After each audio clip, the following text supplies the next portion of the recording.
Assalamualaikum warahmatullahi wabarakatuh. Pada video kali ini saya mau membahas materi kelas 11 tentang sistem dan dinamika demokrasi Pancasila.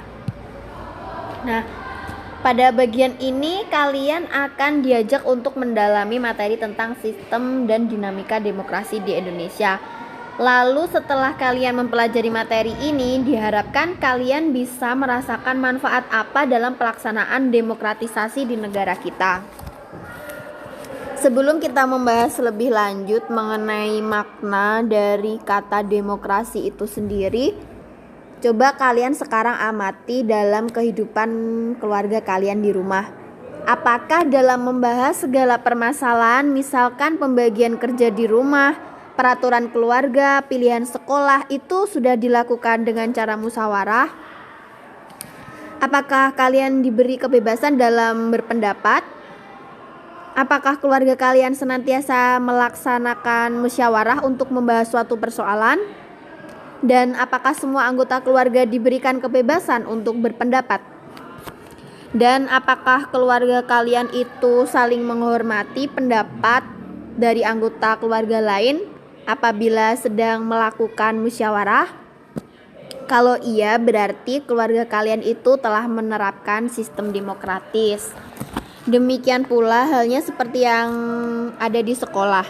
Apabila seorang guru dalam proses pembelajarannya itu senantiasa memberikan kesempatan kepada kalian untuk bertanya apabila ada yang kurang paham, dan kalian juga diajak berdiskusi dan mengemukakan pendapat di sekolah.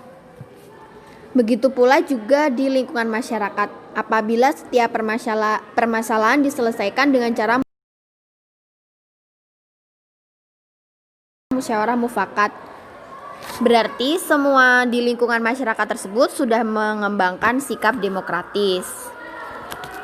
Kalau dalam lingkup negara, apabila sebuah negara itu sudah melaksanakan pemilu atau pemilihan umum secara jujur dan adil, berarti negara tersebut sudah menerapkan demokrasi. Selain itu, apabila sebuah negara juga memberikan kebebasan berpendapat kepada warganya, berarti itu negara sudah bisa dikatakan negara demokrasinya sudah dibudayakan. Artinya sebuah nilai-nilai demokrasi telah dipahami dan diamalkan dalam kehidupan berbangsa dan bernegara. Makna dari demokrasi. Nah, kata demokrasi itu berasal dari bahasa Yunani, yaitu demos dan kratos. Demos sendiri artinya rakyat, kratos itu artinya pemerintahan. Berarti demokrasi artinya pemerintahan rakyat.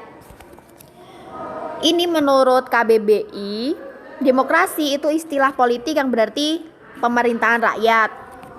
Hal tersebut juga dapat diartikan bahwa dalam sebuah negara demokrasi, kekuasaan tertinggi itu ada di tangan rakyat dan dijalankan langsung oleh rakyat atau wakil-wakil mereka yang dipilih secara sistem pemilihan bebas atau biasa disebut kita dengan pemilu.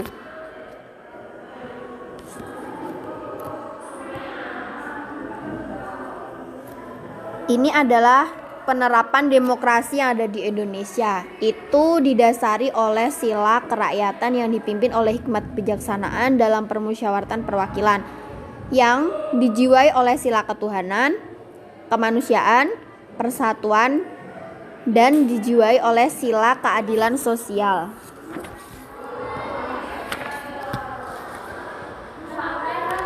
Nah, prinsip-prinsip demokrasi apabila sebuah negara memiliki kedaulatan rakyat, pemerintahan berdasarkan persetujuan dari pemerintah, kekuasaan mayoritas, hak-hak minoritas, jaminan hak-hak asasi manusia, pemilihan yang bebas dan jujur, persamaan di depan hukum, proses hukum yang wajar, pembatasan pemerintahan secara konstitusional, pluralisme sosial, ekonomi dan politik, dan adanya nilai-nilai toleransi.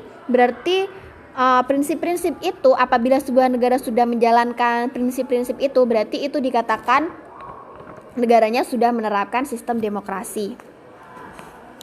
Ini ada salah satu pilar dari demokrasi, yaitu adanya prinsip trias politika. Trias politika itu maksudnya membagi kekuasaan politik negara menjadi 3, yaitu legislatif, eksekutif, dan yudikatif.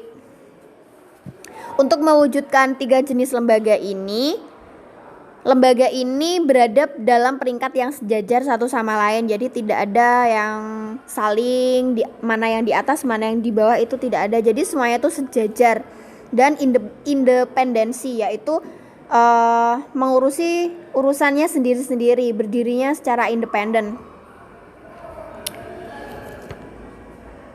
Ini diperlukan agar ketiga lembaga negara ini dapat saling mengawasi dan saling mengontrol berdasarkan prinsip checks and balance.